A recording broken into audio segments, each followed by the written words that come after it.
ঘুরে বেড়াচ্ছে বড় বড় উট। প্রথম দেখায় মনে হবে এ যেন মরুভূমির কোনো দেশের চিত্র, কিংবা ভারতের রাজস্থান।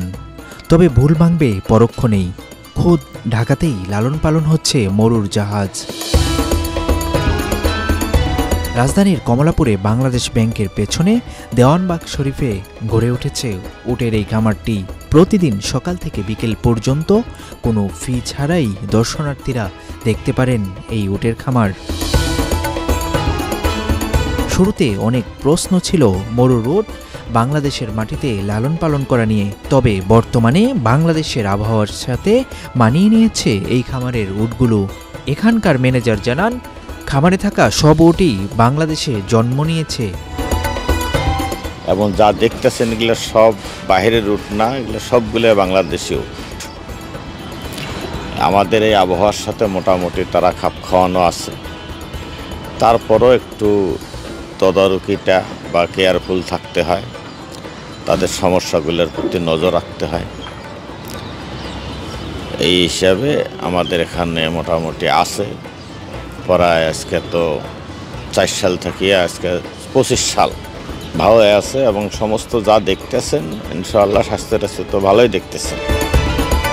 খামারটিতে অনেক যত্ন সহকারে লালন পালন করা হয় উটগুলোকে। প্রতিদিন নিয়ম করে দেওয়া হয় খাবার।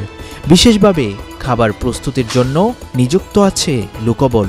প্রতিটি উট দিনে প্রায় 300 টাকার খাবার খায় বলে জানায় এখানে কর্মরত শ্রমিকরা। খামারটির ম্যানেজার জানান, প্রতিদিন 2 বেলা খাবার হিসেবে খড় দেওয়া হয় উটগুলোকে। এছাড়া সকাল 11টার পর নির্দিষ্ট পাত্রে পানিতে ভুসি ও খৈল মিশিয়ে একত্রে উটগুলোকে খেতে দেওয়া হয়। এত হলো দেওয়ানবাগ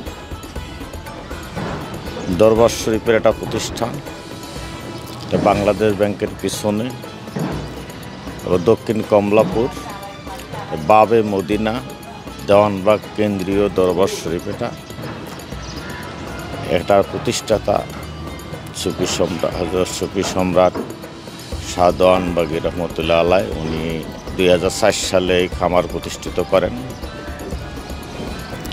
এবং আবহাওয়া যে কথাটা বলেন সেটা হলো বাংলাদেশের আবহাওয়ার সাথে এটা অ্যাডজাস্ট না।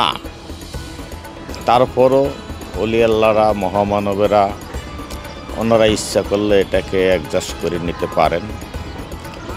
এই হিসাবে সুফি সম্রাট দেওয়ানবাগী দয়াল বাবা কেবলা জন উনি যখন নিয়াত করলেন বাংলাদেশে উটের খামার দেবেন, তখন পশু মন্ত্রণালয় থাকিয়া বলছিলেন যে বাংলাদেশের এই আবহাওয়ায় উট টিকানো যাবে না। তিনি বলছিলেন যে আল্লাহ দয়া করলে টিকতেও পারে। যা ওনার এই বাণী আল্লাহ পাক কবুল করছেন এবং 2004 সাল থেকে এ পর্যন্ত খামার আছে। গাবতলীর হাটে আসা 10টি উট কিনে শুরু হয় এই খামারটির যাত্রা। এরপর সময়ের ব্যবধানে এখানে উটের সংখ্যা গিয়ে দাঁড়ায় 65-তে। তবে বর্তমানে প্রাকৃতিক পরিবেশের কারণে অনেকটা কমিয়ে ফেলা হচ্ছে উটের সংখ্যা।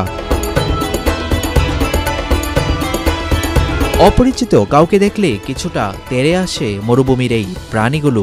তবে যারা দীর্ঘদিন পরিচর্যা করেছেন তাদের সঙ্গে অনেকটা সখ্যতা গড়ে উঠেছে বলে জানান তারা। এমনকি খামারের প্রতিটি উটের বৈশিষ্ট্য সম্পর্কেও গভীর ধারণা রয়েছে এখানকার শ্রমিকদের। Abu Bakr Raihan, Daily Sun. For more updates, follow us on Facebook, subscribe our YouTube channel, get the latest update on www.daily-sun.com.